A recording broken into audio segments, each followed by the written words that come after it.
Dragon Ball franchise has introduced us to a huge variety of different races and species throughout its run. Some of them are friendly, some of them are bent on world domination, and some of them, well, we're still not quite sure where their allegiance lies. Usually, each race has some type of strong fighter, but how do they compare to each other? Today we're ranking all of Dragon Ball's races from weakest to strongest, and you'll be surprised where some ended up. Let's get into it. Cybermen. Well, someone had to be the weakest, and who better to sit firmly at the bottom of our list than the not-so-feared cabbage-headed Cybermen?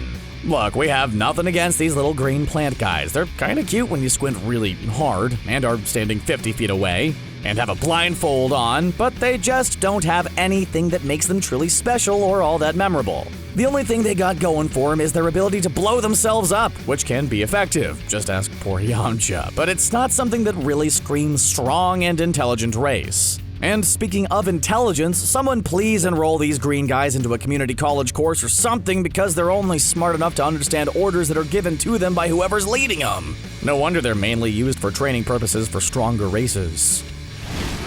Yard rats.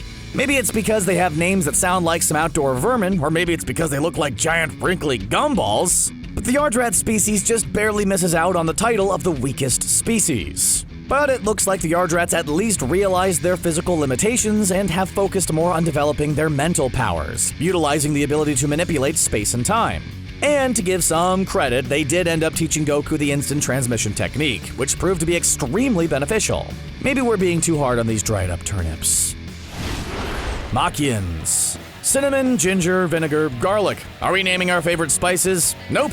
We're just listing off some known Machens. Yep, that's right, apparently their planet, the Machio star, was only able to stream the Food Network because mostly all of them seem to be named after spices. Sure, it makes sense in this universe, and Saiyans are named after vegetables, but even though we think it's cool for Saiyans, it just sounds silly for the Namekians. But anyway, the Namekians rank so low on this list because they mainly just show up as filler arc between the Frieza saga and the Trunks saga. Maybe this species is stronger, but we can't really think about that because we're too obsessed with the fact that the villainous group of Namekians are called the Spice Boys, which is the least scariest name for a deadly group of aliens we can think of. Tuffles.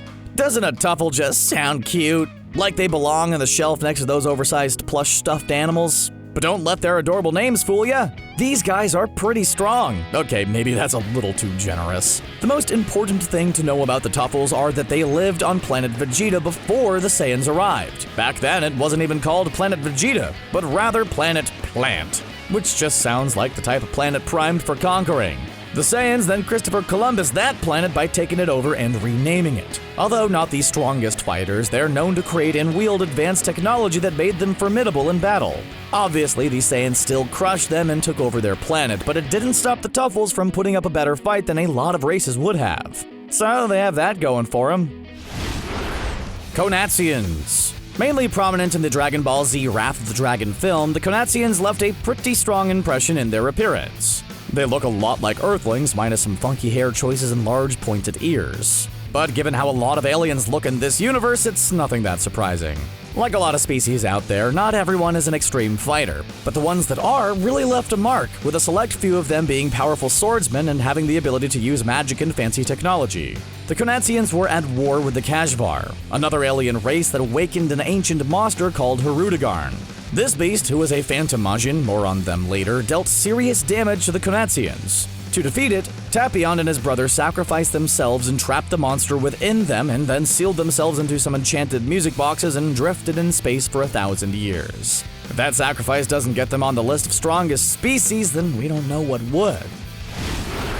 Bibidi's race. Bibidi's race is one that's difficult to place on this list. These little green ghouls who are just dying to stomp on and squish into goo don't seem very strong. Like, we're pretty sure a 3-year-old throwing a tantrum could beat these guys in a fist fight. But like the Yard Rats, it's their magical power that makes them a force to be reckoned with in the universe. Looking at Bibidi, we can assume the whole race is pretty strange. Whenever Bibidi needed help, he would split himself into multiple people and divide his magical power between them. One of these doppelgangers was Bibidi, and then when the original Bibidi died, Bibidi stuck around and inherited all of the original Bibidi's powers. If these disgusting slug creatures can control Majin Buu, one of the strongest beings ever, it makes these guys one of the strongest species, as much as we hate to admit it. Though, of course, you can only control something like Buu for so long until it backfires on ya. Legic's race. Although not completely confirmed, Legic's species seems to be a race of mercenaries, and if they're all as strong as Legic, then they're a deadly serious threat. Legic appears in Dragon Ball GT as the personal bodyguard of Don Qi, who lives on planet Namekians. His race seemed to be tall, powerful green humanoids who look like cobras if they grew arms and legs. Legic himself seems to rock that reverse vest look, with a small red jacket that covers his arms but leaves his green chest exposed. Now that's what we call fashion. Although he's a mercenary, it does seem like Legic works by some sort of code. He seems to respect Goku after their fight, even though he lost. During their battle, the two actually seemed evenly matched at first, until Legic demanded that Goku go all out against him. Once Goku turned Super Saiyan, he easily bested Legic, but did admit that Legic would be much more powerful if he trained more. Don't give the guy tips, Goku.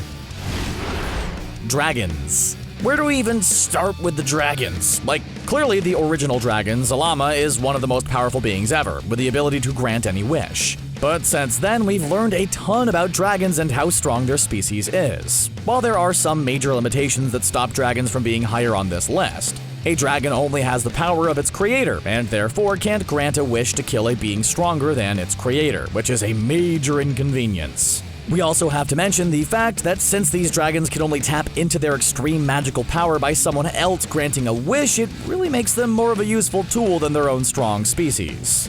Of course, there are some dragon fighters that are pretty powerful. Thanks to Dragon Ball GT, where we got to see Super Saiyan 4 Goku struggle to take down Nuova Shenron, Ice Shenron, and of course, Omega Shenron.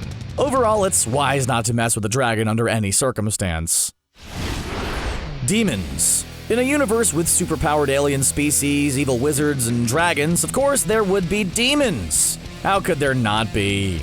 And these guys aren't the normal fire and brimstone demons you might be used to, but rather just another race of superpowered fighters. Our main point of entry into the demon race is Dabura from Dragon Ball Z. During the Majin Buu saga, this demon king was under Bibidi's spell and became his right-hand man.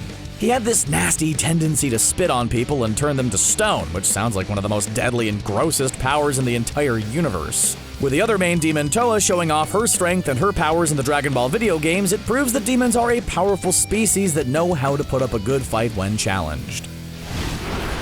Androids. Do androids count as a race if they were just created by someone else? There are so many of them, and there are so many variations running around the Dragon Ball universe that we're gonna go with yes. They're judged a bit differently than a lot of races on this list because everything that makes them special is just programming by their creators. If they're super strong or super weak, they were purposefully made to be that way. But what they lack in organic living potential, they make up for with various technological upgrades that give them insane power-ups and an endless supply of energy that helps them never get tired. They're almost a perfect species in that way. And of course, this race has produced some of the strongest characters ever seen on the show, with Cell being a prime example, but the numbered androids also pack a powerful punch. Can we just all agree that androids are bad and we should never create them? Good. Humans. In a universe that has rapidly expanded and continues to introduce powerful race after powerful race, do humans really deserve a spot on this list? We think if you look at their overall contribution to the series and how they continue to try their hardest to stand their ground against powerful foes, humans definitely deserve recognition. If we had to choose a human fighter to represent our species in a brawl, we'd probably choose Krillin, but to be honest, with his lack of a nose, is he really human? Never mind, we don't want to know the answer to that one. The point is, although alien races keep growing stronger, it's never wise to count humans out of the fight. You never know when they might surprise you and do something absolutely epic. Frieza's race. Frieza is a logical thinker. He feared the Saiyans' ability to get stronger with every fight and believed that they'd one day be more powerful than him. His solution was to completely destroy planet Vegeta so that couldn't happen. This tells us a lot of things about Frieza and his mysterious race of people. On one hand, Frieza has the strength to destroy a whole planet, which puts him firmly in the strong category, but on the other hand, he did it because he knew they could become stronger than him. Something that absolutely came true when he faced Super Saiyan Goku, so it's not like he's all-powerful or something. But Frieza proved his race isn't stuck at one strength level. After finally training to become stronger, Frieza eventually gained a power that could beat a Super Saiyan. which shows just how strong they can become with proper motivation. And the rest of Frieza's family also seems to imply how strong their race is. Machens. The Machens are so powerful and so scary they make us shiver almost every time we see the color pink. Of course, the scariest we've seen of the Machens has been Majin Buu, who very well may be the creator of his entire species. All we know about Majin Buu is that he has existed for a very, very long time, and looks like Patrick Star from SpongeBob got injected with Captain America's super soldier serum. It isn't clear if Buu is the last of an ancient species, or if some ancient god thought it would be funny to create something like Buu to wreak havoc on the world, but either way, we're not happy about it. The Majin's strength is practically unrivaled, and combined with their insane healing ability, it's no wonder why Buu was one of the toughest villains in Dragon Ball history. Namekians. The Namekians are the best of both worlds. They're a race of green aliens who come in a lot of different varieties, but the two strongest are the Dragon Clan and Warrior types. The Dragon Clan are the magical types, and we're not just talking children's birthday party magicians, baby. No, when these Namekians reach a certain level of power, they create Dragon Balls. And usually when a race is so magically gifted, they're not the strongest fighters around, but the Namekians are one of the exceptions to that rule. Their warrior types have proven to be worthy fighters, and some of the strongest in the show, and it's their ability to fuse with and absorb others that makes them such a standout race. Piccolo is of course the prime example, being able to keep up with the growing power of Goku and Vegeta throughout the series and even eventually rivaling the strength of a Super Saiyan. Shin Jin. Move over regular Kai because you just can't compete with the Supreme Kais. Although they're technically the same species, known as the Shin Jin, the power difference between the two is vast. The Shin Jin are a race that are born into divinity and then trained to be a Kai or a Supreme Kai. Obviously, any title with Supreme in front of it is the better option, but it does come with more responsibility. The Supreme Kais have the job of protecting the universe, which is a pretty important position, probably worth more than minimum wage. But with their ability to create entire planets, their telekinetic strength, and their overall strong fighting prowess, these little guys with spiky white hair have proven their worth over and over again. Angels. If angels weren't quite as duty-bound, they'd be without a doubt at the top of this list. Their strength is unrivaled, and it's only because they don't feel the need to flex their muscles and fight all that much that they're sitting just outside the top 2. In each of the 12 universes, there's only one angel inhabiting each universe to maintain order, and while the angels' appearances are very subdued compared to a lot of races in this video, as they're just a bunch of blue-skinned people who wear similar patterned but different colored robes, the powers they're able to showcase are incredible. They can time travel at will, create objects from thin air, travel at a speed faster than anything in the entire universe, and beat any enemy they want with a bat of their eye. Really, they have the abilities that should make anyone in any universe afraid of them. But again, these angels are duty-bound and won't just go rogue and use their powers freely, which we should all be thankful for. Saiyans. How mad would everyone be if we made a list of strongest Dragon Ball races and excluded the Saiyans? It would be a pretty funny April Fool's joke because obviously the Saiyans were going to be in this video. In fact, you probably watched it mainly to see where the Saiyans ranked, and here they are. You know, maybe we should be thankful that Planet Vegeta got destroyed because now the only Saiyans that are left are the insanely powerful ones. But while the Saiyans have been beaten over and over and over again, the thing that really sets them apart is their practically limitless potential to keep growing more powerful.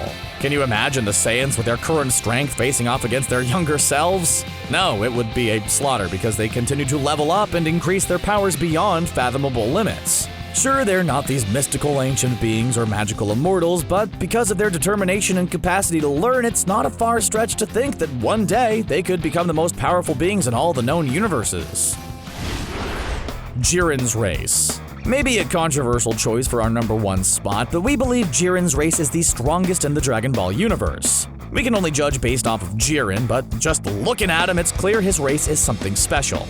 It's truly amazing what Jiren accomplished. He was a mortal who grew to be so strong that he surpassed a god of destruction, but declined an invitation to become one. Man, to become so powerful that you're offered a role as a god and then turn it down? That's next level cool. And when we first meet Jiren, he's determined to do everything on his own without help. He doesn't need teamwork or collaboration and is solely focused on his goal. He also has an incredibly strong sense of justice, at first not wanting to leave his universe unprotected to participate in the Tournament of Power. His strong sense of duty matched with his absurd strength makes him and his race the strongest in the franchise. Do you agree with our rankings of Dragon Ball races? Were we completely off with our assessments? Are there any races you'd include instead? Be sure to let us know down in the comments below, and don't forget to subscribe to CBR for more awesome Dragon Ball Z content. Thanks for watching.